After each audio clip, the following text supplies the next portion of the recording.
Hey guys, what is up? Welcome back to my channel. Thank you for tuning in tonight. Man, that was a lot of repetitive stuff I just said. Welcome back. Man, I never realized how much I repeat that. Oh, well, anyway, now that you guys are here, you might as well click that little subscribe button. Hit that little notification bell, because it is so very lonely. Go ahead and like I can't talk tonight, guys. Go ahead and like this video. Comment about anything, really.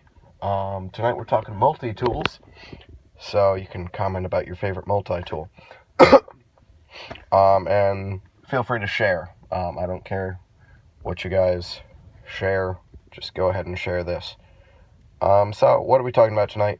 Well, as I previously mentioned, we are talking multi-tools. So, I have this. This is the SOG Reactor. Alright. So, what is the SOG Reactor? Well, the SOG Reactor is the cheaper version, well, one of the cheap models of SOG's lineup of multi-tools. I don't know if that made any sense, what I just said, but we're going to roll with it. So, they have this gear system, so you get twice as much force when you squeeze down on it, which is very cool. It has your bit driver, a 3D Phillips, and a flathead screwdriver. You have to excuse me, guys. I've been coughing lately. I don't know why. I think I'm sick, but I don't feel sick. I just cough a lot. So, yeah, you have to bear with me there. There we go again. Alright. So, yeah. It has the wire cutters, that little, I forget what that's called, the kind of like pipe wrench, kind of like teeth on there, and then your regular needle nose pliers. And one of the main reasons why I bought this, A, it was cheap, and B, it has an assisted opening blade, which I thought was really cool, because you don't really see that on a whole lot of multi-tools. Alright, so now that's your basic rundown of this. Now let's get into it a little more. Now this is not going to be a super in-depth video, but it'll be a medium depth, just because it's late. I just got off work, and I want to get home soon. So, alright. We have a blade here. I want to say this is 5CR, 13 MOV. I could be wrong on that. I don't have it right in front of me, but it is a cool, kind of like modified Warncliffe, modified Warncliffe, or reverse Tanto kind of look to it. It does have a little bit of belly, which is nice. So yeah, it is assisted, as I mentioned before, and that puppy just flies out of there. So you can see, I'll just barely put any pressure on that, and boom, it just flies right out. Now, this does have a safety for all of y'all who carry knives but are scared of them going off in your pocket, which, guys, 9 times out of 10, it won't. You gotta be doing something really weird, like, I don't know, running through the jungle being chased by a polar bear in June at high noon, with a rabbit on your shoulder for this to pop open. I mean, you got to be doing something really weird. Alright. Yeah, so I don't really prefer safety, but I know some of y'all do. So, it has that. Alright, so let's see, what's good about this? It has pliers. They work. Yeah, wire cutters work very well. This dual force thing actually does work quite a bit, and it helps a lot when you're cutting wire. Like, I barely feel it when I'm cutting through some wire. But yeah, the knife is cool. It's a cool design. Overall, this is very innovative and really cool. But my only problem with it, let me say, how can I say this without offending people? Yeah, it sucks. Yeah, that's pretty much. It's a cool design and everything, like I just said, but it is absolutely horrible. Like, the execution was bad. So let me elaborate on that. So starting off with the pliers. First off, there is no comfortable way to grip these. I mean, if you're doing light holding, you can do it, but if you have this thin part up against your hand, the screwdriver and these thin parts will be digging into your hand. If you have it the other way, this part, the lock, the pocket clip, which for some reason protrudes up so much, digs right into the meat of your hand, and this basically doesn't want to be held. It's like they designed this like, yeah, we need a design for a multi-tool, right? Like, they're in a board meeting, the guy said, alright, we need a design for a multi-tool, and I want it to be cool looking, I want it to be very innovative, maybe throwing an assisted opening on there, right? Okay. Now, what I also want, I don't want it to be comfortable at all. I want people to, like, feel like it'd be more comfortable if they chopped off their hand using a Swiss Army classic pen blade. That's what I want it to be like. Okay, maybe that's a little drastic. But yeah, that's basically what this is. There's no really real comfortable way to hold this. Yeah, so it's uncomfortable. When it comes to the knife, besides the steel being totally crappy, 5CR, come on guys, we can do a little better. I know it was only $20, but still, we can do better than that. Before I go all bad on this, I will say, I tried to use this as much as possible today at work, just so I could have something to talk about in this video. And cutting it is actually pretty good. It's really slicey. I mean, like, that's not quite a 16th. Oh, excuse me. But it's pretty thin. It's got a hollow grind. And I mean, it does slice. It slices very well. Even with a relatively dull edge, you can see there's some flat spots on there. Because if I have a crappy knife, I tend not to carry it, which means I don't really take care of it because it is crappy. But, yeah, it's comfortable to use. I mean, comfortable as, like, holding a sea urchin, covered in broken glass.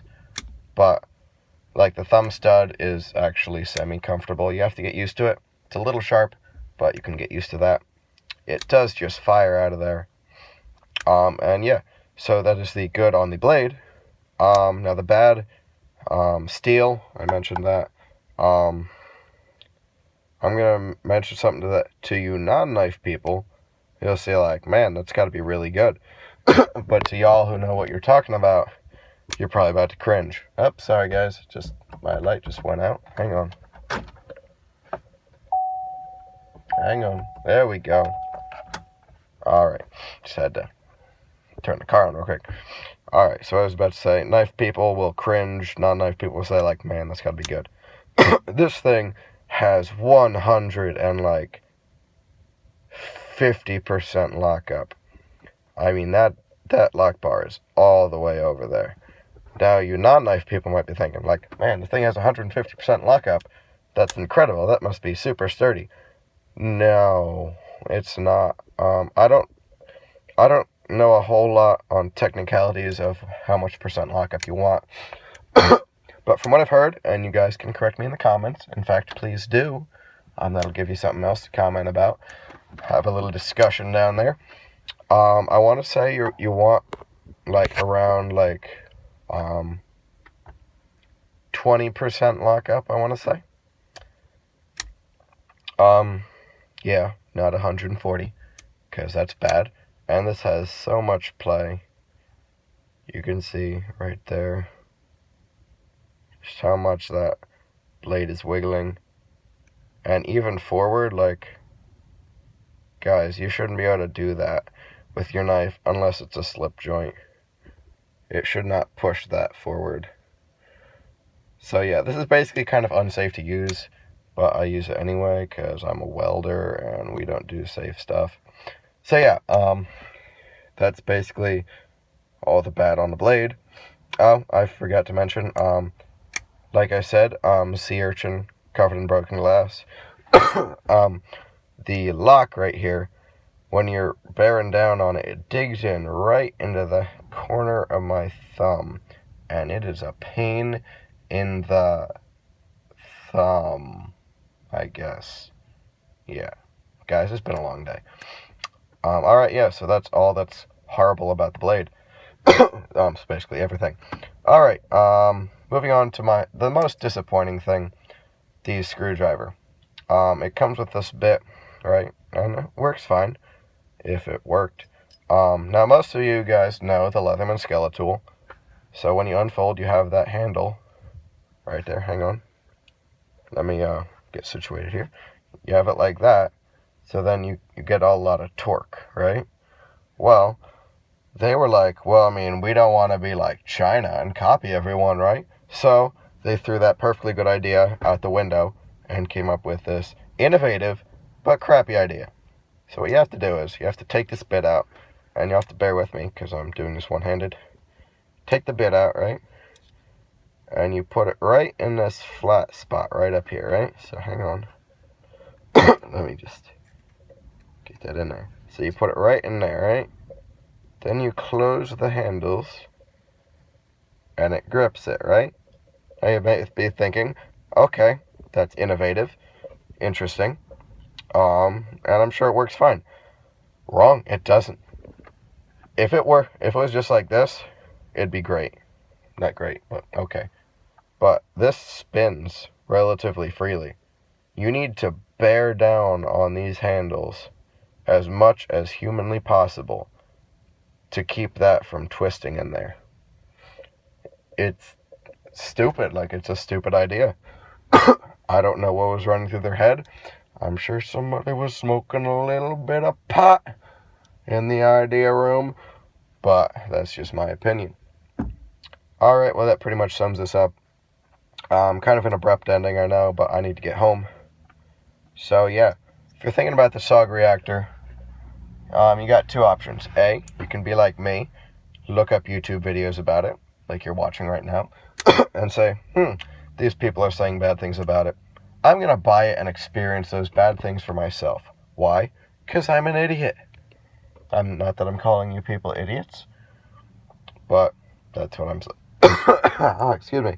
But that's what I'm saying about myself. Or, option 2, you can heed the wisdom of the foolish that have gone before you and not buy it. I know it's only $21 on Blade HQ, but still, just pass it up. It's not that great.